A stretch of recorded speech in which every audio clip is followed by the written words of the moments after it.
Assalamualaikum warahmatullahi wabarakatuh. Selalu kita panjatkan puji dan syukur kehadirat Allah Subhanahu wa Ta'ala yang telah memberikan kita nafas hingga hari ini. Dan tak lupa sholawat serta salam kita junjung kepada Nabi besar Muhammad SAW dan keluarganya yang telah membawa kita kepada masa menderang seperti saat ini. Oke teman-teman, balik lagi nih di podcast Pemuda Gabut, gerak bareng untuk taubat. Siapa yang udah kangen? Sebelumnya kita kenalan dulu yuk. Nama kalian siapa? Nama gue, gak usah gue kasih tahu kali ya, biar rahasia, biar kalian penasaran. Dah yuk, kita langsung lanjut. Kalian pernah gak sih mikir, kenapa ya manusia diciptain sama Allah? Atau kenapa ya kita ada di bumi ini? Ternyata jawabannya, kita diciptain untuk selalu beribadah kepada Allah Subhanahu wa Ta'ala loh. Teman-teman udah tahu belum? Iya, kayak gitu. Nah, kalau misalnya kayak gitu, kita kuliahnya kayak gimana? Atau kita kerjanya kayak gimana? Atau kalau misalnya kita mau silaturahim, kayak gimana? Nah, ini ada hubungannya loh sama apa yang akan kita bahas kali ini. Hal kecil yang sering banget kita lupain, padahal penting banget nih buat kehidupan sehari-hari kita. Kira-kira apa ya? Apalagi kalau misalnya bukan membaca lafaz basmalah dalam segala aktivitas. Lafaz dari bacaan basmalah yang memiliki arti dengan menyebut nama Allah. Ini banyak banget loh teman-teman keutamaannya dan hikmah yang bisa kita ambil. Di antaranya, kita dapat memohon pertolongan kepada Allah Subhanahu wa Ta'ala serta dapat mengharapkan kepada Allah Subhanahu wa Ta'ala atas barokahnya. Bacaan basmalah ini juga merupakan ajaran Allah kepada para nabi dan rasulnya. Seperti yang Allah perintahkan kepada Nabi Muhammad SAW ketika beliau pertama kali menerima wahyu di Gua Hiro. Seperti dalam penggalan ayat berikut. Iqra bismi rabbikal ladzi khalaq. Yang artinya, bacalah dengan menyebut nama Rabbmu yang menciptakan. Quran Surah Al-Alaq ayat 1. Rasulullah SAW juga menganjurkan kepada seluruh umat muslim untuk membaca basmalah setiap kali mengawali suatu amalan ataupun aktivitas sehari-hari. Karena apa? Karena saat kita membaca basmalah untuk mengawali suatu hal, artinya kita udah beribadah sama Allah Subhanahu wa Ta'ala. Karena bacaan basmalah itu memiliki berbagai keutamaan. Yang pertama, merupakan kalimat pembukaan dalam Al-Quran. Yang kedua, merupakan pemula untuk berbagai bentuk ibadah. Dan yang ketiga, merupakan perisai dari adanya gangguan syaiton. Biasa aja dong ngomong setannya, gak usah emosi kayak gitu. Oke, next. Rasulullah SAW pernah mengajarkan pada umatnya untuk selalu membaca basmalah ketika hendak melakukan segala aktivitas atau kegiatan. Yuk, langsung aja kita bahas apa aja sih aktivitas atau kegiatan. 1. Sebelum makan dan minum. Jika kita sebelum makan dan minum membaca basmalah, maka kita mencegah setan untuk ikut makan bareng sama kita. Emang kalian mau apa? Makan bareng sama setan? Tapi kalau misalnya udah terlanjur, kayak gimana dong? Nah, Rasulullah SAW pernah bersabda, yang artinya, apabila salah seorang di antara kalian makan, maka hendaklah menyebut nama Allah Ta'ala. Jika ia lupa untuk menyebut nama Allah Ta'ala di awal, hendaklah ia mengucapkan Bismillahi awwalahu wa akhirahu, dengan nama Allah pada awal dan akhirnya. Hadis riwayat Abu Daud dan At-Tirmizi. Lanjut. 2. Sebelum tidur. Hudzaifah radhiyallahu anhu pernah berkata, kebiasaan atau sunnah Nabi SAW ketika hendak tidur, beliau membaca, nah Yuk kita baca sama-sama karena bacaan ini udah kita hafal dari kecil. Bismika Allahumma ahya wa bismika amut.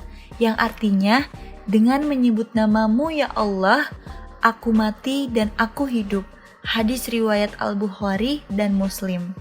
Nah, kalau misalnya kita udah baca doa sebelum tidur, maka semoga aja kita selalu diberi perlindungan oleh Allah Subhanahu wa Ta'ala sampai kita membuka mata kita kembali. Amin. Lanjut. 3. Keluar rumah. Anas bin Malik radhiyallahu anhu pernah berkata, sesungguhnya Nabi Shallallahu alaihi wasallam bersabda, bila seseorang keluar dari rumahnya lalu ia membaca Bismillahi tawakkaltu alallahi la haula wala quwata illa billah, yang artinya dengan nama Allah aku bertawakal hanya kepada Allah, tiada daya dan upaya kecuali dengan izin Allah. Maka dikatakan padanya, engkau telah mendapat petunjuk, engkau tercukupi dan engkau telah terjaga atau terbentengi, sehingga para setan lari darinya. Setan lain berkata, bagaimana urusanmu dengan seseorang yang telah mendapat petunjuk, tercukupi, dan terbentengi? Hadis riwayat Abu Daud. Jadi kalau misalnya kita keluar rumah dengan membaca lafal tadi, maka dipastikan malaikat sudah menjaga kita dan setan akan lari karena ketakutan. Kalau misalnya gue pribadi sering banget nih keluar rumah baca bacaan ini agar dilindungi juga dari virus yang sedang berkeliaran di luar sana kah, dari penjahat kah, atau dari hal-hal lainnya. Pokoknya untuk melindungi diri kita di luar sana. Teman-teman juga jangan lupa ya untuk membaca ini. Lanjut. 4. Ketika hendak membuka pakaian atau masuk ke kamar mandi. Rasulullah Shallallahu alaihi wasallam bersabda, yang artinya penghalang antara mata jin dan aurat Bani Adam. Apabila kalian masuk kamar kecil, ucapkanlah bismillah. Hadis riwayat Tirmizi. Wah, baru sampai sini aja udah berasa banget ya teman-teman besarnya manfaat lafaz basmalah. Oke, lanjut. 5. Ketika hendak menutup makanan atau menyimpan barang-barang berharga. Ayo ngaku siapa yang sering kehilangan barang-barang berharganya atau sering lupa baca bismillah saat menutup makanan. Padahal Rasulullah Shallallahu alaihi wasallam bersabda, yang artinya tutuplah bejana, ikatlah geribah atau tempat menyimpan air yang terbuat dari kulit, tutuplah pintu, matikanlah lentera atau lampu api, karena sesungguhnya setan tidak mampu membuka geribah yang terikat, tidak dapat membuka pintu, dan tidak juga dapat menyingkap bejana yang tertutup. Bila engkau tidak mendapatkan tutup, kecuali hanya dengan melintangkan di atas bejananya sebatang ranting dan menyebut nama Allah, hendaknya dia lakukan. Hadis riwayat Muslim. Jadi besok-besok kita harus ingat nih teman-teman, kalau kita harus membaca bismillah. Mau kita menyimpan barang-barang berharga kek, atau mau menutup makanan biar gak ada setan. Males banget kan temenan sama setan. Udah yuk lanjut. 6. Ketika hendak masuk rumah. Bukan hanya keluar rumah aja, tapi saat kita masuk rumah kita juga harus baca bismillah. Karena apa? Karena kalau misalnya kita masuk rumah dengan mengingat Allah, maka setan akan berteriak, tidak ada tempat menginap bagi kalian dan tidak ada makan malam. Tuh kata setan tuh sama teman-temannya tuh. Nah, tapi kalau misalnya kita masuk rumah nih, terus kita nggak ingat sama Allah, kita nggak menyebut basmalah, kita nggak menyebut nama Allah, maka tuh setan tuh bakalan teriak, woi, sini guys, sini, di sini kita dapat tempat nginep nih. Terus ditambah lagi nih, kalau misalnya kalian pas makan gak inget Allah, wah kita dapat makan juga nih. Menang banyak kan tuh si setan. Udah dapat tempat nginep, dapat makan juga. Udah dah tuh, si setan tuh pasti tuh ngundang-undang temennya tuh buat, di sini aja udah dapat tempat nginep, dapat tempat makan. Wah, rumah kalian tuh yang ada dipenuhi sama setan. Apa kalian mau kayak gitu? Pasti gak mau kan guys? Sama, gue juga gak mau kalau misalnya kayak gitu. Oke yuk, lanjut. 8. Ketika hendak menyembelih hewan. Nah, dari tadi kita udah bahas nih yang berhubungan sama setan melulu. Kali ini kita akan bahas sama keberkahan atas nama Allah. Allah Subhanahu wa Ta'ala berfirman, yang artinya, janganlah kalian makan hewan yang tidak disebutkan nama Allah ketika menyembelihnya. Itu sesuatu yang fasik atau tidak halal. Quran Surah Al-An'am ayat 121. Teman-teman tahu gak sih, kalau misalnya kita menyembelih hewan atas nama Allah, maka Allah akan memberikan keberkahan dan daging yang disembelih pun menjadi halal untuk dimakan. Biasanya kita temuin pada saat hari raya kurban ya. Ya bener, Idul Adha. Pastinya membaca niat menyembelih dan semata hanya karena Allah. Setiap orang yang menyembelih pun dituntut untuk tahu cara menyembelih hewan kurban sesuai dengan syar'i agar daging hewan kurbannya itu lebih berkah saat dimakan. Lanjut.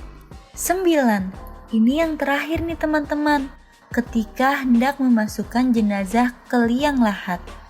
Saat kita memasukkan jenazah ke liang lahat, hendaknya diawali dengan membaca Bismillahi wa ala sunnati Rasulillah sallallahu alaihi wasallam, yang artinya dengan menyebut nama Allah dan di atas sunnah Rasulullah sallallahu alaihi wasallam.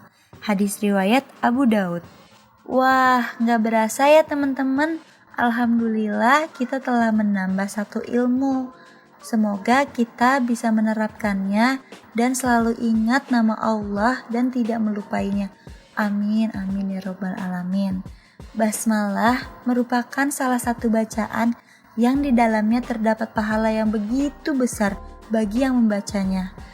Rasulullah Shallallahu Alaihi Wasallam bersabda, barang siapa yang membaca satu huruf dari kitabullah atau Al-Quran, maka baginya satu kebaikan, dan satu kebaikan itu dilipat gandakan menjadi 10 kebaikan.